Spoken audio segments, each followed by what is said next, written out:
What is up, YouTube? Once again, you have found some dude talking in his kitchen.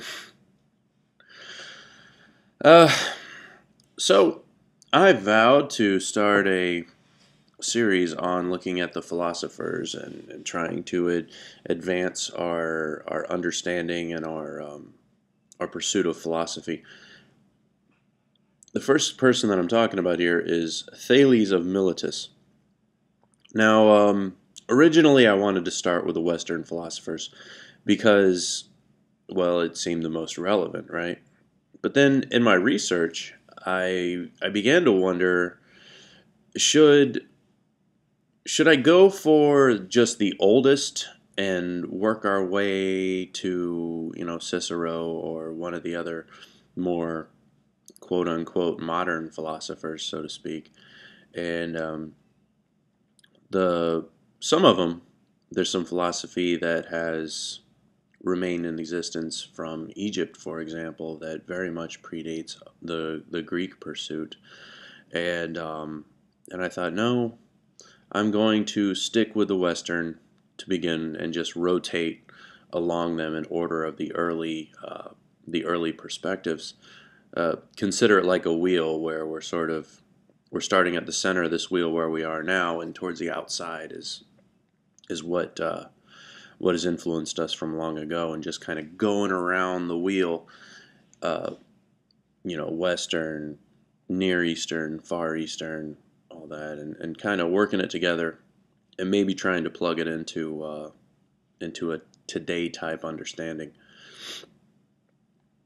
And maybe if I could do it over again, I'd start with the most old that I could find, but this is what you're going to get. And I'm glad too, because Thales of Miletus is an interesting person in that none of his own writings exist at the moment. From all the research that I've done, my extensive internet web searching for the last week, uh, you can't find anything directly written by Thales of Miletus.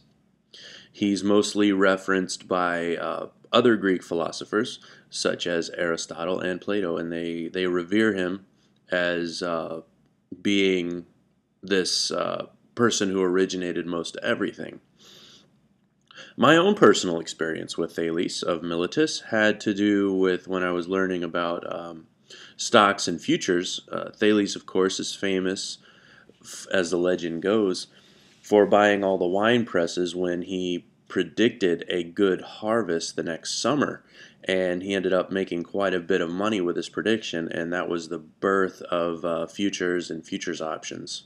And that's one of the things that made his name ring a bell.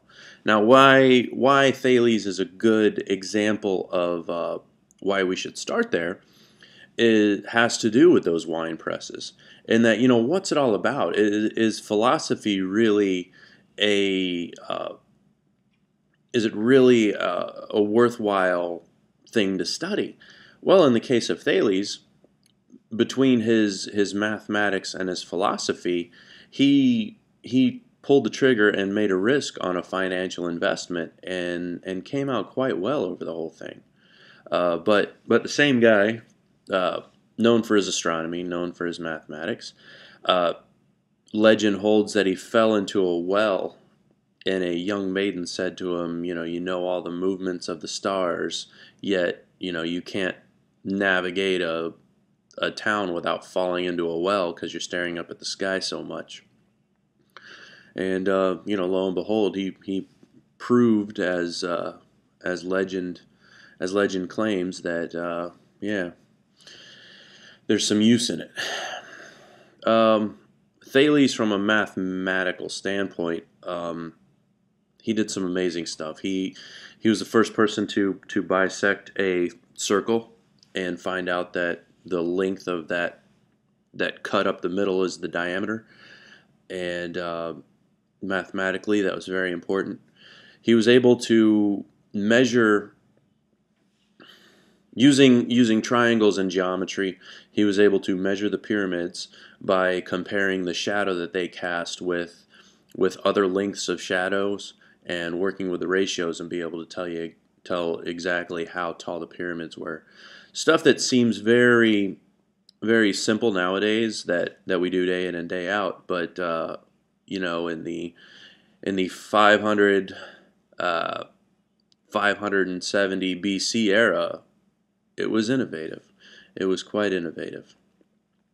The other thing that's significant about Thales, and when we get into the other philosophers, had to do with their existence to begin with.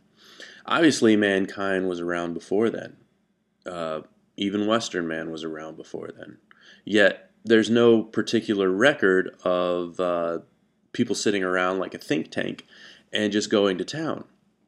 My theory is that the democracy of Greece allowed for a division of labor to the point of people had more free time on their hands. And then people began to value the tasks that other people did. It wasn't that each individual person was responsible for their own hunting and gathering. There were times for a person to do a task that other people didn't necessarily do, and so on and so forth. And also worth a note, Miletus, where Thales lived, was a very wealthy community. And as we know from the United States, being in a wealthy nation or a wealthy location allows people the luxury to sit back and ponder instead of having to make their way paycheck to paycheck. They have the wealth to work for a short time and then just kind of reap the benefits of their labors. All right, so putting it all together, this guy is the guy that predicted solar eclipses. He's considered the father of science because on a Western point of view, and this is significant, on a Western point of view, he was the first person to take mythology out of trying to understand the events that go on.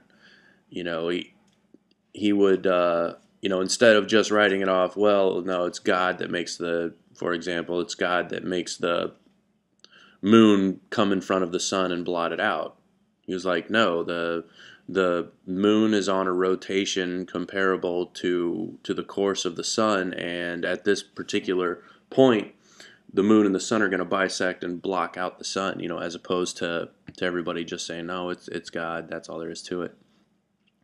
I think what is important, though, is looking at Thales' understanding of divinity. He didn't take away the possibility of divinity. Okay, he didn't say no, there is no God, and this is how we need to understand things. He just simply studied, not from a standpoint of taking anything for granted. He was looking to get a deeper understanding. So a person who does pursue a deism, can't just say, oh, well, that's just science, and science can have nothing to do with divinity. Personally, I think nothing is further from the truth. A study of science is a understanding, I believe, of God's nature. That's my belief. To understand the creation, and then that's not to say, well, these subjects that are beyond our scope of understanding need to be attributed to God. I mean, God's nature goes way beyond that. And I believe we dig deep enough, we search far enough, and that's where we will find him. There was another significant thing that I wanted to share with you about that. Okay, we covered the eclipse, which was a very big deal. Oh, there it is. This is where a lot of the pre-Socratic and super ancient philosophers can be written off by people that are looking for a reason not to understand things. Thales had the belief that water was the first principal element. Everything came from water. Everything returned to water. the ground that we stand on is above water. Everything is floating on water, and the earthquakes that we feel is the result of the land floating along and sliding back and forth. Now let's think about this for a second. You can just write it off and say, "Oh, yeah, what an ignorant person to say that things return to water." But consider for a moment that a person in the late 500s, early 600s BC would imply that when the ground shakes, it is because land masses are rubbing against each other. Think about that for a second. And that's really amazing given the perspective that was available to those people at the time. Well, this will conclude my entry on Thales of Miletus. A person could spend a lifetime just studying each philosopher and not be able to comprehend the scope of these classics. And we'll definitely get into more of these and continue on the series. And I hope you enjoyed it. I'll have. If it's not right away, I'll work to put some resource links that I studied when making this video and putting it together. But until next time, y'all be good.